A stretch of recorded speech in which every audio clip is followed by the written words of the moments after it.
Hello, everyone, and welcome along to the Behind Enemy Lines podcast with myself, Patrick Smith, on the Liverpool Echoes Blood Red channel, where we bring you all the inside information and tactical insight into Liverpool's next opponents. In Liverpool's penultimate match before the World Cup, it could genuinely be a season-deciding one as they travel to third place Tottenham. Well, joining me now to provide all the information you're going to need on the Reds' Sunday opposition is Tottenham Hotspur reporter for football.london, Rob Guest. Rob, welcome along to the podcast. Thank you. How are you? All good? Yeah, not too bad. Good to get stuck into this one. It's always a classic when Liverpool and Spurs meet in the Premier League, so we've got plenty to talk about. Well, we're going to get started then with just a general overview of Spurs' season so far. Sat in third place, 10 points clear of Liverpool as it stands, dramatically top the Champions League group. It's not a bad season for them so far, is it? Yeah, on paper it looks pretty good so far, especially when you look at the league table and then managing to top Group D in the Champions League in the very last minute on Tuesday night. But then when you look at the performances, Spurs haven't been at the best so far in a lot of games, especially when you look back to the final few months of last season when they were scoring goals for fun and, getting the points on the board to get that Champions League finish. So this season, it's been a lot different. Sometimes they've been, getting out of jail maybe with a few late goals. So maybe they will kick on a lot more come the second part of the season. But I think when you look at the table as a whole, it does make for good reading. I mean, that's the thing. There have been a few dramatic late wins, and it's not exactly been the perfect start, but they've won ugly, which is so important to do, isn't it? If you're going to be at the top of the table, winning those games where you potentially are second best is so important for teams like Spurs, isn't it? Yeah, I definitely think so. I think that's the sign of a good team, to be honest, by, winning games when you're not at your best. And that has been the case a number of times for Tottenham this season. I mean, last Saturday at Bournemouth, for example, 2-0 down after about 50 minutes. You're thinking they're not going to get anything here, but managed to get one back. And then once they got the second, I think there was only ever going to be one winner. And, Spurs thankfully got the win on the board because otherwise that'd have been 3 straight defeats in the Premier League and, others are catching up. So Spurs still need to be getting the points on the board. But yeah, they're in a good position. Maybe not a play that the best can definitely go up a few more gears, and hopefully that will be the case come the second part of the season. Do you think the past week could potentially affect Sunday's match? Because for Spurs, there's that dramatic late comeback against Bournemouth that would have taken a lot out of their legs. Obviously, both sides played in the Champions League on Tuesday. It was a bit of a canter, really, for Liverpool against the Napoli side. They both played for 70 minutes, they both didn't need a result, which was true. And then they sort of kicked in. But for Spurs, it was a different story in Marseille, wasn't it? I mean, they really had to grind that one out and snatch the late victory. I mean, is that going to take it out of their legs for Sunday, do you think?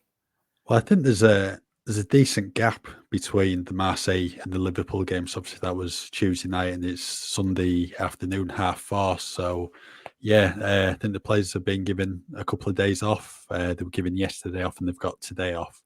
So I think that will certainly help them. Not been helped on the injury front at all, really, with Son Heung-min picking up an injury quite early on against Marseille. And there's other injuries in the squad, but I think, Liverpool know this as well. Teams who have been playing European football is pretty much non-stop for them at the moment. But I think what will help Tottenham is just the confidence that the Bournemouth win gave them, and then as well winning against Marseille, because at one point on Tuesday evening, it did look like they were going to crash out of the Champions League the way it was going. Yeah, I mean, it's such a dramatic victory for them. But obviously, the worst news was about Son. I mean, I understand he's had an operation on his eye socket. Could you tell us a bit more about his injury and if I presume he's a doubt for the Liverpool clash. Is he a doubt for the World Cup as well? I think that's up in the air at the moment. What happened was that he'd gone up for a header with Chancel Mbemba, who used to play for Newcastle. He'd just come off worse. He's got a blow, went down. He was walking off the pitch rather gingerly with one of the medical team. Davinson Sanchez, who was substitute, actually had to, run down towards the tunnel and help him. And Spurs last night, which was practically 24 hours bang on straight after his injury, said he has to undergo surgeries basically to stabilize the fracture around his left eye. So at the moment, yeah, he's not going to play on Sunday against Liverpool. in terms of the World Cup, we're not sure yet. I'm sure that all depends on how the surgery goes, how he reacts. He'll probably end up wearing a mask for protection. But I think what he can take some inspiration from is Kevin De Bruyne. Did a similar injury in the Champions League final in 2021, and I think that was like 11 days before Belgium started their Euro 2020 campaign. De Bruyne didn't play in the first game, played in the second game, was 5 days later. So I think for Son, between the Marseille game and South Korea's first game, I think it's against Uruguay, it's 23 days. So there's time on his side, and South Korea will definitely want him in the squad because he's such an important player, and he himself will be doing all he can to be there. Yeah, I'm sure Son will definitely make it up for that one. I mean, Liverpool fans quite crudely might be sort of delighted that he's going to miss the Liverpool clash, but I'm sure we're all hopefully going to see him back for the World Cup. A player Jurgen Klopp, of course, is a big fan of. Let's move on to the next part then. We normally go through the team that Liverpool are playing from back to front, but the trend I'm finding on the pod this year is that you simply have to start with a discussion on the midfield, because it's an area of the pitch where 9 out of 10 times Liverpool are outplayed in every measurable statistic. I mean, for Spurs, the midfield's been relatively impressive this season, hasn't it? Particularly with Rodrigo Bentancur. Do you think this is where the match will be won or lost, as most Liverpool games have been this season? Well, I think so. Probably going on what I've heard about Liverpool's midfield this season, with players like Fabinho far from the best, and Klopp maybe just not having the options. So I think it's going to be a really, really key battle, and it's certainly been one of Tottenham's strong points this season. They signed Yves Bissouma from Brighton in the summer, and I think everyone was thinking he's going to come straight into the team and maybe take Pierre-Emile Højbjerg's place, but that's just not been the case at all. If anything, Højbjerg's gone up another level or two this season, maybe because of the competition with Bissouma, and then Oliver Skip coming back to fitness, and he's contributed with goals and assists a number of times so far this season. And Rodrigo Bentancur, someone who he developed such a good understanding with in such a short amount of time last season. He himself has been absolutely fantastic. Some crucial goals over the past week against Sporting CP in the Champions League to get an equaliser, then the last-minute winner against Bournemouth last Saturday, and then Marseille as well. Absolutely fantastic. When Spurs needed it most in the second half, he stepped up, got on the ball, got Tottenham pushing forward, and there was so much better for it. So those two have been absolutely outstanding this season, and two players Liverpool certainly need to keep an eye on this weekend. Yeah, I mean, it's bad enough for Liverpool in midfield, but those two are in such good form. Højbjerg scored an absolute screamer to win the match late for Spurs as well, didn't he, of course? I mean, while things are looking stable then in the midfield for Tottenham, at the back is probably where most opposition fans will, be looking at to get out their team. Do you think Tottenham's back 5 or 3 are well equipped to cope with the dangers of Darwin Núñez, Mohamed Salah, or should Spurs be quite concerned? I think Spurs, should be okay.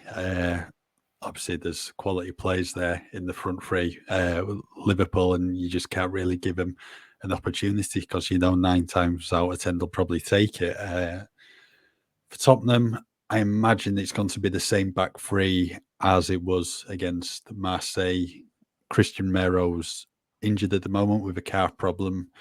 Then it's looking like he probably won't play until after the World Cup, but he will be fit enough to play for Argentina in the World Cup. So it's going to be probably Eric Dyer, right-sided centre-back, Clement Longley in the middle. A new role he's taken on in the past 2 games for Tottenham because he was previously playing on the left of the back three. Then you'd imagine Ben Davies will be there as usual. In terms of the wing-backs, I don't know which way he's going to go with it this weekend, because with Son being absent, you can maybe put even Perisic upfield, then play Ryan Sessegnon as the left wing back. Emerson could come in at right wing back because he did well in the 45 minutes against Marseille in the second half. So, yeah, I think maybe Liverpool might see it as a chance to, get the better of Tottenham in that area of the pitch. But Tottenham have some good defenders in there. But I think, as we were saying, the key battle is going to probably be in the middle of the park first and foremost. I mean, you touched on it there, the wing-back situation, because it's clear that even Antonio Conte isn't necessarily happy with the players he's got in the positions. Do you think that's where Liverpool can mainly hurt Spurs, with the fullbacks of Robbo and Trent overlapping? Is that where Liverpool can really hurt Tottenham, do you think?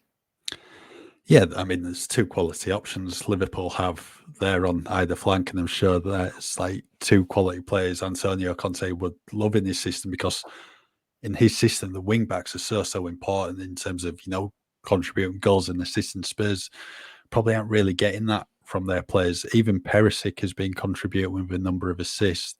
Ryan Sessegnon's done well, scored against Bournemouth, but maybe could be better in the final third. Then it's on the right where Tottenham have a bit of an issue in terms of creativity, and then there just doesn't seem to be a player who is the number one in that position. It's been a bit chopping and changing in recent weeks between Emerson and Matt Doherty. But what I would say about Emerson is maybe he isn't the best player going forward, but defensively he's not bad at all, and he coped well. I think it started May against Liverpool, the 1-1 draw at Anfield. So yeah, Spurs can be good defensively on the day with the wing backs, but I think it's certainly an area Liverpool will be looking to target. Yeah, I'm sure Liverpool fans will be having nightmare flashbacks of that 1-1 draw. Ben Davies turning into a prime Paolo Maldini. A player I do rate very much, though, as a lover of the Welsh national team. But yeah, that night he was ridiculous, wasn't he? Well, let's move on then to the attack. I mean, it's the crowning jewel, if you like, of this Tottenham side, isn't it? But without Heung-min Son, how are they going to cope attacking-wise? It's up in the air at the moment. I don't know, to be honest, because there's just so many injuries. Dane Kulusevski's been out with the hamstring injury since the international break in September. I think he's missed about 10 or 11 games now. Richarlison's got a calf injury, so you're probably thinking it's either going to be a 3-4-3 with maybe Perisic and Lucas either side of Kane, or he goes with a 3-man midfield, and that'll be Kane and Lucas up front. So, yeah, a player of Son's quality is going to be a big miss, but he's only scored in 2 games for Tottenham this season. What's rather strange. That was hat-trick against Leicester, and I think he got 2 in the Champions League against Frankfurt. So, yeah, it's probably an area Tottenham are certainly lacking in at the moment with the injuries, but give Harry Kane a chance, he'll more than likely take it. Yeah, well, we don't want to give Harry Kane any time at all, because the way Liverpool's luck has been going defensively, he's almost certain to score, isn't he? Well, let's move away from the team now and move on to Antonio Conte. It's been almost a year, if I'm correct, since he's been in charge at Spurs. Now, most Liverpool fans will be aware of his start from the Chelsea days. Generally, the impression is they play boring defensive football. Are people right or wrong to assume that? He's not been the greatest so far this season, especially in comparison to last season when they were really going at teams and just scoring for fun. This time it's a bit more conservative. Tottenham have been really poor in first half of games, and then second half they just look a totally different side. So it's not been easy on the eye so far this season, but sometimes I don't think you can really complain about the style of play if you're getting the results. Maybe if you're not getting the results, maybe then you can say something about the style of play. What I would say in terms of probably over the past month, why Spurs haven't looked at the best and maybe just not clicked, the absence of Dane Kulusevski. He is just such a key player for Tottenham. Made a world of difference when he came in last season, carried on his form the first few weeks of the new season, and then injuries hit, and Spurs just don't really have another creative player in there. So that's maybe why things don't look so good in the final third, but they do have the players to get them out of jail time and time again with, Kane and Son in there. I mean, how is this play style received by Tottenham fans? I mean, they're probably in their best position since Poch was there, aren't they?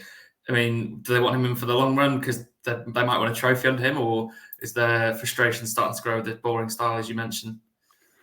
I think some fans are probably a bit unhappy with the style of play, especially given Tottenham have probably always been known as this, attacking team, plays good football, what's easy on the eye, and that's just not been the case. But they've got a proven winner in charge in Antonio Conte. He's shown time and time again that he wins trophies at every club he's been at. Won the Serie A with Inter Milan before he came to the club. Won trophies at Chelsea as well, Juventus.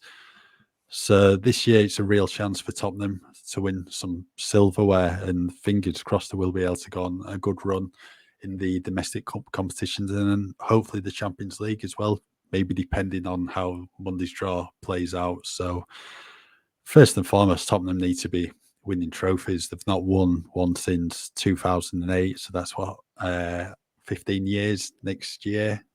Such a long time. Yeah, I think they just need to be winning trophies, but you want the style of football as well, what comes with it. But I think once Kulusevski's back in the team, it will look a lot better. It's that dilemma of would you rather play ugly and win trophies or play beautiful football and ultimately win nothing? Yeah, I mean, you sort of answered my next question because it was going to be about the realistic and idealistic expectations for Spurs this season. Top four seems sort of nailed on. I'm going to go out and say I don't think that's too risky a statement to make. But which trophy do you think they will prioritise? I mean, is the League Cup enough if they win that, or does it need to be an FA Cup potentially? Well, in terms of the top four, I probably won't say it's nailed on at the moment. Probably first few weeks of the season, you're thinking, yeah, most definitely. But given they've lost a couple against Manchester United and Newcastle, that has opened up the door for both of those teams, and they have narrowed the gap. So I think it is going to be close in terms of the top four race. But Spurs have the quality there, and if they can top it up in January, they can most definitely get another top four finish, but that's just got to be dependent on results. In terms of trophies, would the League Cup be enough? Maybe. At the end of the day, it's a trophy, and I don't think you can be too picky if you've not won anything for going on 15 years. But I think all Tottenham fans and everyone else at the club will have, loftier ambitions, and they'll want to go far in the FA Cup and maybe win that. Maybe, have a really good run into the latter stages of the Champions League again, and then have a really good league campaign. Tottenham just need a trophy, whether it's a case of it was with Chelsea in 2005 where they won the League Cup for the first time, and then it's just like a snowball effect really after that, and they started winning the league and then all the other trophies. Tottenham just need one trophy, whether it's the League Cup, the FA Cup, or the Champions League. Yeah, I mean, absolutely. I mean, we mentioned the league there as well. I mean, if you look at the top of the Premier League table, it's not happy reading for Spurs fans, but they're only 5 points away from the top, and they're only 3 points behind Man City, which probably makes their loss to Newcastle at home even more frustrating. I mean, are they underdogs in a title race at all? Is there any shout for that, or is it firmly a top four race for Spurs? I think it's a bit early to say in terms of the title race. Maybe if you ask me that later in the season, I think they've just got to keep themselves in a good position in the table. But you'd imagine City will win the league. Yeah. Although Arsenal are going great guns at the moment, and credit to them playing good football and winning games, so they might be in with a shout themselves. But all Tottenham can do is just, keep in a good position. I don't think anyone's expecting them to go out and win the league.